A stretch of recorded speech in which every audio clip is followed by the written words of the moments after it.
Hunter, can you smell that? The city of Pittsburgh has a new coach smell.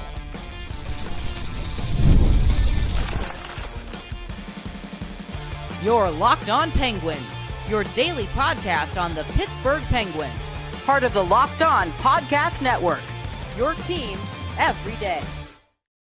Hello and welcome to the Wednesday edition of the Locked On Penguins podcast. I'm one of your hosts, Patrick Damp. You can follow me across all social media platforms at synonym for wet. Joined as always today from a windy beach, the one and only Hunter Hodes. You can follow him on Twitter at Hunter Hodes. You can give our show's account a follow at LO_Penguins. And of course, as always, we appreciate you making this part of your daily routine because we're your team every day. Don't forget that we are free and available wherever you get your podcasts, as well as YouTube. And of course, if you follow us on YouTube, make sure you've hit that notification button. That way you can be among the first to know when we drop our daily Monday through Friday episodes, including this one, because the wait has come to an end. The Pittsburgh Penguins announced today around 12:30 that they have hired Rangers assistant coach Dan Muse as the 23rd head coach in franchise history. We are going to get into what this hire means for the Penguins, whether we like the hire or we don't like the hire. But before we do any of that, we have to answer the question that so many of you, including the two of us for a little bit, have been asking. And that question is, who?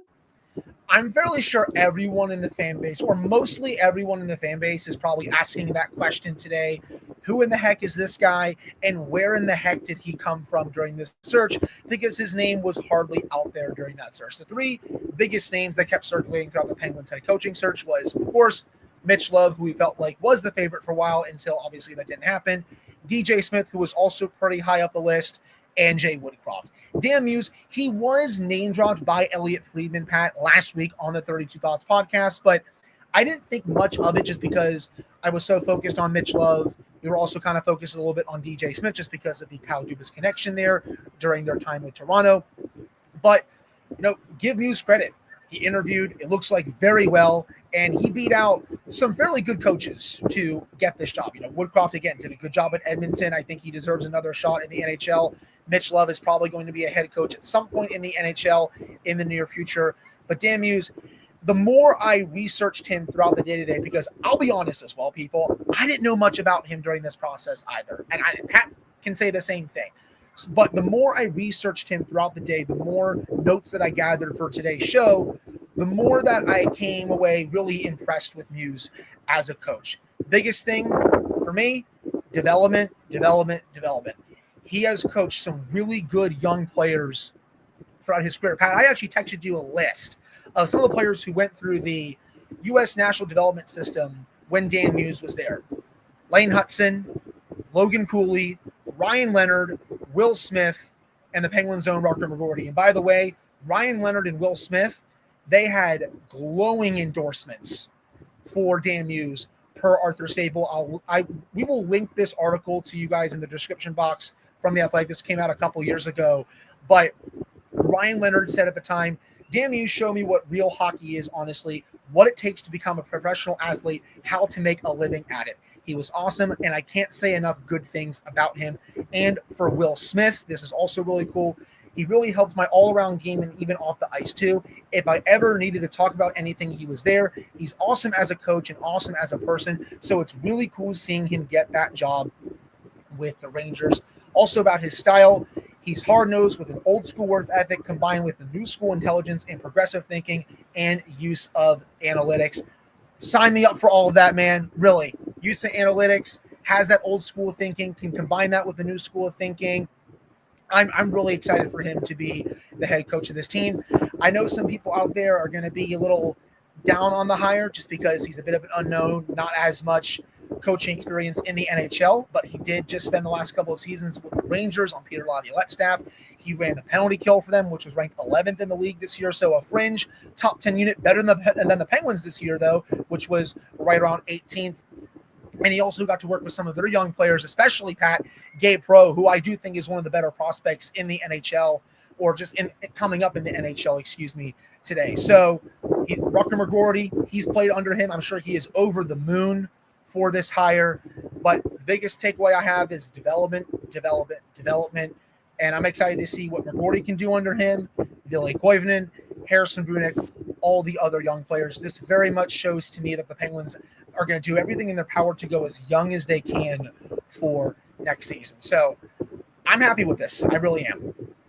Yeah, we'll dive a little bit more later on in the show as to what this hire means, some more opinions on it. But let's give a little bit more background as well. You brought up the fact that he was very deeply involved with the USA Hockey National Team Development Program, which, if you want to talk about why the United States as a hockey nation is really starting to assert themselves on the international level, whether it's at the World Championships, the Four Nations Face-Off, or the Olympics, you have to credit the National Team Development Program, because it is a true top-down development model in USA Hockey, and it touches everything from the Olympic team all the way down to house league development. If you're a member of USA Hockey, I have had to do, as a coach, a ton of trainings with the US development program, and I will say it's top notch. And to look at the fact that he has been extremely successful with that group shows us how deep the Penguins are looking into development. In 2020, 21 and 2022, 23, he led them to gold medals, especially at the U18s. And in that season in 2023, the U.S. Team Development Program's regular season, which plays a lot of international games as well as games against NCAA teams, they set a program record of 16 wins under Muse's head coach. So this is a guy who works really well with young players, gets the most out of them. And as you mentioned, the article from Arthur Staple from a couple years back, he teaches these guys not just how to be good players on the ice, but how to become professionals. And our listeners know that is something that I have been wailing about for the last year, is that part of the process of rebuilding this franchise isn't just going to be good drafting. It's not just going to be good talent acquisition, but it's when you get these young players into the system, in rather than just molding their raw talent, you have to teach them how to become professional hockey players. Think Brian Rust and a few others who didn't take the traditional path to becoming big time contributors. They had to scratch and claw and work and develop into professionals. And by the sound of it, that's who Dan Muse is. So it's another signal that for the next few years, the Penguins aren't focused on the here and now. They're focused on the future, getting younger in development. Right, I agree. And again, the biggest thing for me is whether he can help advance some of these young guys, especially McGroarty and Koivunen, and have them potentially be top six players and consistent top six players down the line. We liked what they did at the end of the season. How can their games continue to grow under Dan Muse? I think he is going to give them every opportunity available in each game to really show him what they can do. Again, I'll throw Harrison Brunik in there too, Owen Pickering, all that good stuff. There's been rumors about Vasily Ponomarev and whether he's going over to the KHL. We'll discuss that probably later on in the week. But that's still the biggest thing that I'm looking for with Muse as the next head coach of this team. And as for the veterans, even though Muse is only a bit older, I still think he is someone that the veterans can go to, considering how long he's been coaching. Remember, Pat, this is someone who won the Clark Cup with the Chicago Steel in 2017. He's been with the Predators. He's been with the U.S. Development Program. He's been with the New York Rangers. He's been in coaching a long time. So even though he's only a little bit older than a Sidney Crosby, than an Evgeny Malkin, and a Chris Letang, he is still someone that I think can obviously very much relate to them, and they can go to him whenever they need something. So I think this is also a hire that they're going to really like as well. I'll definitely share a couple more thoughts on the veteran players here in our second segment. But before we close out this first segment, I'm going to read Kyle Dubas's statement from the release this afternoon so we can get it in Dubas's own words. And then we'll talk a little bit more in the second segment about our opinions and what this means moving forward. But first, let's hear Kyle Dubas's words. He said, "During this process, we met with many candidates who we felt would have been a fit as the next head coach of the Penguins, but ultimately Dan Muse stood out as the best choice. What separated Dan was his ability to develop players, win at all levels where he has been a head coach, and his consistent success coaching special teams in the NHL.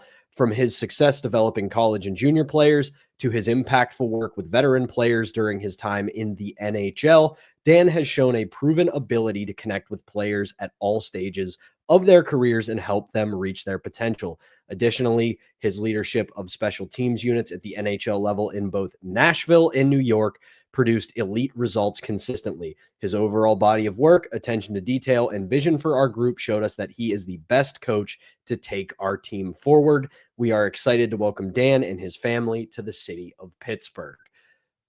Interesting hire. I am a big fan. We're going to talk more about it when we come back right after this. But first, we got to tell you about today's first sponsor, and that is Wonderful Pistachios. If you're looking for a snack that is both delicious and nutritious, crack into a good source of protein with Wonderful Pistachios. Wonderful Pistachios, it's one of the highest protein nuts, and each 1 ounce serving of these nuts has 6 grams of protein, giving you over 10% of your daily value. Plus, they're packed with fiber and those better for you unsaturated fats to help keep you feeling fuller longer. I say it all the time. I am a huge fan of the no shells variety. It's great when I'm at work or I'm driving in the car on the go to get that quick protein boost that I need now that I'm trying to get my short little butt back into shape. But if you're looking for that satisfying crunch, the classic in-shell option is always there and always available to you. So get snacking and get cracking with the snack that packs a protein punch. Visit wonderfulpistachios.com to learn more. Welcome back into the Wednesday edition of Locked On Penguins. I'm Patrick Damp, running right alongside Hunter Hodes. And of course, we're talking about the news of the day, the fact that the Penguins have hired Dan Muse as the 23rd head coach in franchise history. And let's start right where we ended there, Hunter, talking about the veterans. You brought up the fact that, yeah, he is a younger guy. He is all of 42 years old. And he is now the head coach of the Pittsburgh Penguins. And other franchises and cities can go ahead and laugh at me saying this. He's now the head coach of one of the more prestigious franchises in the National Hockey League. You can go ahead and laugh at that, but I'll just point up at the rafters at PPG Paints Arena and tell you it's a pretty prestigious franchise at this point. But he has had a lot of experience. I read Dubas's quote. You laid out the numbers. You laid out where he's been. This is not a hotshot collegiate coach or a hotshot junior coach who it was the flavor of the week. The flavor of the week was Mitch Love. That's who we were rooting for. That's who we wanted. Penguins went the other direction, but you look at the success he's had. I do think, to build off what you were saying, Hunter, that there will be a level of respect and relatability to Muse because, again, it's not just a guy who spent 5-6 years coaching in the NCAA or in the CHL. He's been all around. He's been doing quite well internationally. We talked about the U.S. development program and how successful he's been there. He was good in American junior hockey in the USHL. And now he's got a good few years of experience as an assistant coach with 2 teams who in the past 10 years haven't been slouches. It's been the Rangers and the Predators who have been consistently some of the better teams in the NHL. So if there's some worry for people that this might be a guy who can't really break through to the veterans, I got to push back on that one. I don't really think there's that big of a worry with that. I think the veterans are going to respect him as soon as he comes into the room. I don't think this is going to be a Mike Johnson situation, Pat, where I think he lost the room, obviously, very quickly into his tenure just because he didn't last very long. But I just don't see that being the case here with Dan Muse. Obviously, I've been wrong before. I'll be wrong again, but I still don't see it right here with that. I think just reading a bit more up on him a little bit, even watching a little bit of his film, not a lot, but a little bit before we start recording, puck support and puck pressure seem to be big elements of his system when you go and watch some of the teams that he's coached. And that's something that the Penguins really need heading into this upcoming season. I also noticed that his teams are fairly decent in their own zone as well. Obviously, that's going to be a big need for the Penguins this offseason as well, just because we've talked about it about 10,000 times about how they really need to change up the blue line, especially on the left side. But those are the few things systems-wise that I'm going to be really watching for this upcoming season and during his tenure. Puck support and puck pressure. Really excited to see what he does with those areas and if he can change the way the Penguins play in their own zone. But again, another thought that really kind of came in my mind when this hire was announced was, is this maybe Kyle Dubas's version of Spencer Carberry? Someone who has really worked his way up ever since getting into coaching. And even though he doesn't have any NHL head coaching experience, he's been on NHL teams as an assistant, there were still some prospect people out there who felt like he was ready for this opportunity. So could this be Kyle Dubas saying like, hey, Washington, I saw what you did with Spencer Carberry. I've seen the success that you have had. Now this is maybe going to be my version of it. And who knows, people? We don't know how long he's going to be here. The average shelf life for an NHL head coach has dropped to 2.5 seasons now. It's pretty crazy, man, how it continues to drop every single year. But I feel like that's something that it's been in my mind for the last couple of hours, that Kyle Dubas and them may see Dan Muse as the next Spencer Carberry with the way that he's developed players over the years, the way that he has been as a coach. So it's something to keep in mind going forward. But again, I get some people are going to have a few reservations about this, but as I've said, the more that I've read up on him, the more that I've even watched a couple of the games that he's coached throughout his career, the more that I'm liking this hire.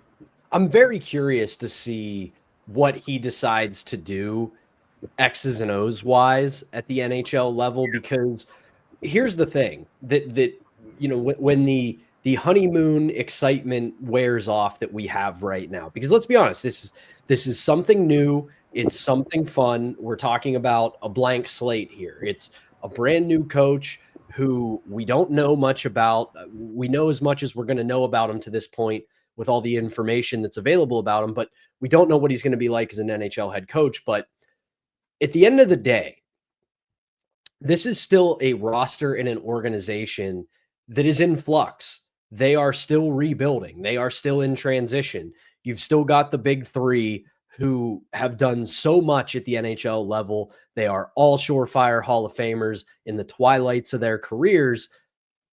And you don't have really a great prospect pool yet. You are on the road to having that because we know how many draft picks they have. We know who they're targeting when they make moves, and we know what they're trying to do in the trade market. What I'm curious to see is how does he operate with this? Because we kind of admit it, and it might be a little unfair. It might not be, that if they were to hire DJ Smith, that they were probably just throwing this season in the tank, that they were just throwing up the white flag and saying, we want a high pick. We don't care what happens this year. With a guy like Muse, when you bring up the Spencer Carberry part of it, can this be a guy that is just a breath of fresh air? Maybe he brings a little bit of extra juice. Maybe he finds a way to make these younger players a little bit more effective. Maybe he finds a way, because you see how good he did, especially with penalty kill and defensemen in both Nashville and New York. Could this be a shot in the arm for the Penguins defensive core, which we know of all the issues the Penguins have had over the past couple years, the biggest black mark on their resume is how bad the defense has been. So again, I'm not saying plan a parade. I'm not saying that they're going to suddenly take the same jump the Capitals did, but this might be a nice breath of fresh air for the franchise. That, and also he's going to bring in fresh new ideas. That's something that this organization has been lacking, I think, for the last few years now. So that's another reason why I'm also really excited about this hire. It's someone that's going to bring in a fresh new perspective to this organization, some fresh new ideas that can help this team, not just this year, but especially going forward. I don't think they're going to be one of the 3 worst teams in the league this year. I also don't think they're going to be a playoff team. I think it's going to be similar to what you saw this past season, if I'm being completely honest. But again, I'm cautiously optimistic. Again, the more that I read about him, the more I am really on board with this hire. This seems like a very Kyle Dubas hire, the more that I think about it. That's a really good way to put it. Two really good ways to put it, I should say. Cautiously optimistic and very much a Kyle Dubas hire. But that'll do it for this middle segment. Our other long wait has come to an end.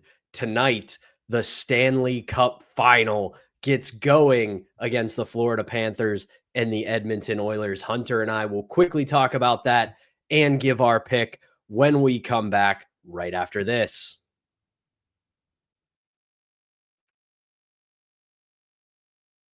Back here on the Wednesday edition of Locked On Penguins, I'm Patrick Damp right alongside Hunter Hodes, and here we go. We have made it to the end of the 2024-25 season with the Stanley Cup Final. It is a rematch for the first time since the Pittsburgh Penguins and the Detroit Red Wings met in 2008 and then again in 2009. The Florida Panthers and the Edmonton Oilers go head-to-head once again in a rematch. And I'm not even going to give my pick just yet. I'm going to save that for a little bit later. This is about as best you could ask for from this Stanley Cup playoff, because even though both of us kind of disrespected both teams in the lead up to this, throughout the previous 3 rounds, Hunter, I think you're going to agree with this, but I'm curious to get your take. After 3 rounds, I think we've learned, and I'm not saying this just because they made the final, I'm saying it for their body of work. The 2 best teams are in the Stanley Cup Final. Matthew Tkachuk also said at the end of last year's Stanley Cup Final, he said, let's do this again next year, right? And McDavid even said, hell yeah. And what do you know? We get our first rematch since 08-09 with Penguins Red Wings, and I can't wait, man. I think this might be Connor and Leon's time. I will say, I predicted this matchup before the season. This was my preseason Stanley Cup Final prediction. I even tweeted it on my Twitter. Oilers versus Panthers. I'll say my prediction a little bit, but I kind of hinted about what it's going to be.